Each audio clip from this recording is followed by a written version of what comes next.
जय हिंद साथियों, स्वागत है आप सभी का एक और नई इंपॉर्टेंट वीडियो में। तो अगर आप भी पेंशन वर्ग से किसी भी वर्ग के लाभार्थी हो, वृद्धा, विधवा या फिर विकलांग, तो आज की इस वीडियो को ध्यान से देखिएगा, क्योंकि तीनों ही पेंशन कैटेगरी के लिए आज बहुत बड़ा अपडेट निकल करके सामने आ रहा है। तो क्या है वो अपडेट, ये जानने के लिए आपको वीडियो को एंड तक देखना पड़ेगा। ज़्यादा नहीं खराब करूँगा, मात्र 6 से 7 मिनट लगेंगे, अपनी बात को कह के ख़त्म करूंगा। तो चलिए सबसे पहले अपनी वीडियो को स्टार्ट कर लेते हैं और कौन सा है वो ऐसा अपडेट जो आपको जानना जरूरी है वो आपको सीधे बताते हैं। तो यहाँ पर आप लोग को लेकर के आ चुके हैं इनकी ऑफिशियल वेबसाइट पर, और देखिए यहाँ लिखा हुआ है, भारत सरकार ने समाज के कमजोर वर्गों को आर्थिक सहायता प्रदान करने के लिए कई योजनाएं चलाई हैं। इनमें से वृद्धा, विधवा और विकलांग पेंशन योजना एक महत्वपूर्ण योजना है। हाल ही में सरकार ने इन योजनाओं में बड़े बदलाव की घोषणा की है, जो 1 मार्च 2025 से लागू भी हो चुके हैं। मैंने इससे पहले भी वीडियो बनाई थी जहां पर आप लोगों ने देखा भी था उसको, एंड कुछ ऐसे व्यूवर्स थे जो उनको समझ में नहीं आ रहा था जो मैंने उस चीज़ में आपको बताया था। तो उसी चीज़ को और ज़्यादा एक्सप्लेन करने के लिए मैंने इस वीडियो को बनाया है। इन बदलावों का उद्देश्य लाभार्थियों को अधिक सहायता प्रदान करना और उनकी जीवन शैली को जो बेहतर बनाना है। तो चलिए नज़र डाल लेते हैं इसके ओवरव्यू पर, आखिर क्या रहने वाला है इसमें। जो अपडेट आया है उसमें आपके लिए क्या क्या फ़ायदे हैं एंड कौन कौन से ऐसे बेनिफिट हैं जो अब आपको मिलेंगे, यानी कि आने वाले महीने से आपको मिलेंगे। तो नजर डाल लेते हैं इसके ओवरव्यू पर एंड न्यू चेंजेस इसमें क्या क्या रहने वाले हैं जो कि आपको अगले महीने से देखने को मिल सकते हैं, उस पर एक बार नजर डाल लेते हैं। तो यहाँ पर देखिए लिखा हुआ है, वृद्धा, विधवा, विकलांग पेंशन योजनाओं का मुख्य उद्देश्य समाज के कमजोर वर्गों को वित्तीय सहायता प्रदान करना। यह योजना केंद्र और राज्य सरकारों के संयुक्त प्रयास से संचालित होती हैं, यानी दोनों ही सरकारें, राज्य सरकार हो चाहे केंद्र सरकार हो, दोनों ही सरकारें मिल करके आपकी पेंशन राशि को देती हैं। तो चलिए बात कर लेते हैं इस योजना के विवरण के बारे में, क्या क्या रहने वाला है। तो यहाँ पर देखिए योजना का नाम है वृद्धा, विधवा और विकलांग पेंशन योजना। लागू होने की तिथि जो है 1 मार्च 2025 है, यानी 1 मार्च से ये चीज़ लागू भी हो चुकी है। लाभार्थी इसमें कौन कौन रहेगा, वृद्धा, विधवा महिलाएं और विकलांग व्यक्ति इस योजना के लाभार्थी रहने वाले हैं। मासिक पेंशन राशि जो है वो 3,000 रुपये से लेकर के 10,000 रुपये तक की होगी, श्रेणी के हिसाब से और राज्य के हिसाब से ये चीज़ अलग अलग होती है। पात्रता आयु आपकी हो जाएगी, वृद्ध अगर हो तो 60 वर्ष से अधिक, विधवा अगर है तो 18 वर्ष से अधिक, और दिव्यांग हो तो 18 वर्ष से अधिक हो, तब भी आप इस योजना का लाभ उठा पाओगे।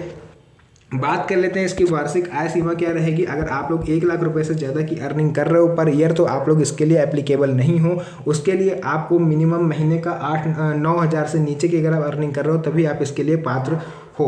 आवेदन प्रक्रिया इसमें ऑनलाइन और ऑफलाइन रहेगी, दोनों ही तरीके हम आपको आगे बता देंगे ताकि आपको किसी भी तरह की परेशानी ना हो। वित्तीय स्रोत क्या रहता है, केंद्र और राज्य सरकार संयुक्त रूप से इस योजना में योगदान करती हैं, यानी कि अगर अभी तक आपको 1,000 रुपये पेंशन मिलती है तो उसमें से 500 रुपये जो है वो राज्य सरकार देती है और 500 रुपये केंद्र सरकार देती है।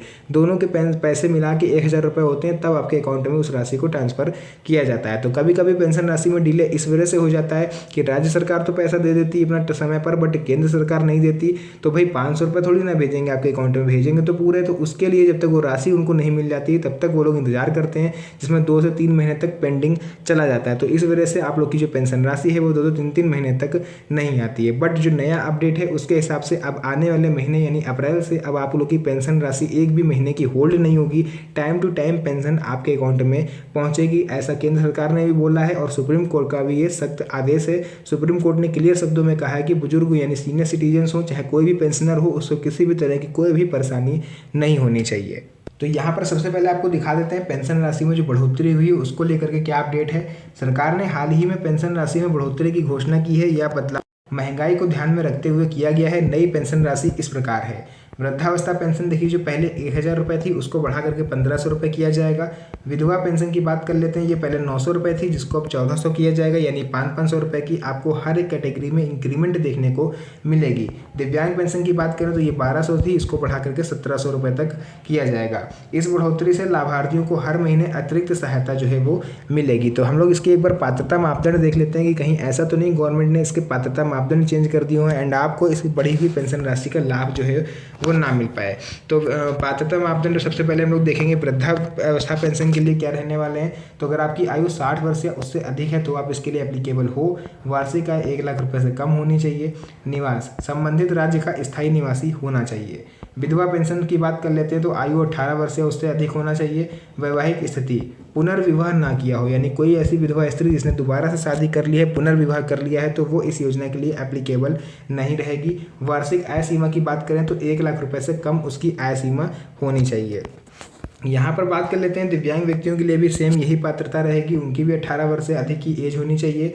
विकलांगता प्रमाण पत्र न्यूनतम 40% विकलांग होना चाहिए। बट इस बार ध्यान से देखिएगा, जो नया अपडेट आया है उसके हिसाब से जो आप यहाँ पर विकलांग सर्टिफिकेट लगवाओगे वो आपका किसी सरकारी अस्पताल से मान्यता प्राप्त डॉक्टर यानी MBBS डॉक्टर के अलावा किसी और का अगर आप बनवा के लाते हो तो वो आपका मान्य नहीं होगा, वो आपका कैंसिल कर दिया जाएगा। उसके बाद देखिए इनकी भी वार्षिक आय सीमा जो है वो 1 लाख रुपये तक की रहने वाली।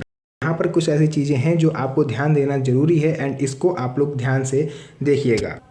तो चलिए यहाँ पर इसको आपको आवेदन प्रक्रिया भी बता देते हैं इसकी क्या रहेगी। अगर आप न्यू हो और इसके लिए नया आवेदन करना चाहते हो तो इस योजना का लाभ उठाने के लिए आप ऑनलाइन या ऑफलाइन दोनों माध्यम से इसका आवेदन कर सकते हो। ऑनलाइन अगर करना चाहते हो तो संबंधित राज्य की आधिकारिक वेबसाइट पर आपको जाना है, जो भी आपके स्टेट की ऑफिशियल वेबसाइट हो। फॉर एग्जांपल अगर आप MP के रहने वाले हो तो आपको गूगल पर जाकर के सिंपली लिख देना है, अगर आप वृद्धावस्था पेंशन आपको चाहिए तो आप लोग लिखोगे MP old age pension 2025।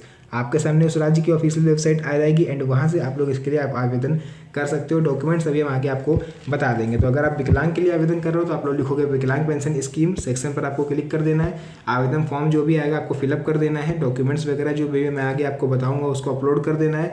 Form submit करने के बाद उसका जो रजिस्ट्रेशन नंबर है वो आपको जरूर से रख लेना है। तीनों ही कैटेगरी में अगर आप आवेदन कर रहे हो किसी भी एक कैटेगरी में, तो यानी कि अगर आप विधवा में आवेदन कर रहे हो तब भी आपको रजिस्ट्रेशन नंबर रखना है, वृद्धावस्था पेंशन के लिए आवेदन कर रहे हो तब भी आपको रजिस्ट्रेशन नंबर रखना है। इसका कारण ये होता है कि अगर आगे चल के भविष्य में आपकी पेंशन राशि होल्ड होती है तो आप उसके थ्रू क्लेम कर सकते हो। तो बात कर लेते हैं इसका ऑफलाइन आवेदन अगर आप करना चाहते हो तो वो कैसे कर सकते हो। आपको अपने नज़दीकी पंचायत कार्यालय, अगर आप ग्रामीण क्षेत्र के निवासी हो तो आपको पंचायत कार्यालय जाना है, अगर आप शहरी क्षेत्र के निवासी हो तो आपको नगर पालिका कार्यालय जाना है। वहाँ से आपको फॉर्म ले लेना है जिस भी कैटेगरी में आप आवेदन करना चाहते हो। आवेदन फॉर्म प्राप्त करें और उसे सही सही भरें। सभी जरूरी दस्तावेज जो है वो आपको साथ में संलग्न कर देना है यानी पिनअप कर देना है। इसके बाद भरे हुए फॉर्म को संबंधित कार्यालय में जाकर के जमा कर देना है एंड आपका जो आवेदन प्रोसेस है वो इस तरह से कंप्लीट हो जाएगा। अब हम आपको कुछ डॉक्यूमेंट्स बताने वाले हैं। इन डॉक्यूमेंट्स को लिए बिना आप लोग मत चले जाना आवेदन करने। तो चलिए डॉक्यूमेंट्स की बात कर लेते हैं। तो भाई डॉक्यूमेंट्स इसमें कौन कौन से लगेंगे, तो सबसे पहले देखिए आपका यहाँ पर भैया लगने वाला है आधार कार्ड, जो कि हर एक डॉक्यूमेंट में यूज़ होता है, हर एक योजना में यूज़ होता ही होता है। आय प्रमाण पत्र आपको लगा देना है। ध्यान रखिएगा यहाँ पर आपकी जो इनकम है वो 1 लाख रुपए से कम की होनी चाहिए। निवास प्रमाण पत्र आपका इसलिए लगेगा कि आप एक ही जगह पर कितने सालों से रह रहे हो एंड आप पर्टिकुलर किस राज्य के निवासी हो। विकलांगता प्रमाण पत्र मैंने आपको बता दिया, कम से कम 40% विकलांग हो और सरकारी डॉक्टर से मान्यता प्राप्त डॉक्टर से बना होना कंपलसरी है। बैंक खाता विवरण वही दीजिएगा जिसका DBT सिस्टम ऑन हो, क्योंकि पेंशन राशि अगर आपके अकाउंट में नहीं आती है तो फिर ये आपकी दिक्कत रहेगी, आपकी प्रॉब्लम रहेगी, इसमें कोई कुछ भी नहीं कर पाएगा। तो आपको DBT सिस्टम ऑन हो ऐसा ही अकाउंट नंबर देना है। पासपोर्ट साइज फ़ोटो की बात कर लेते हैं तो 3 महीने से ज़्यादा पुरानी फ़ोटो आप यूज़ नहीं कर सकते हो।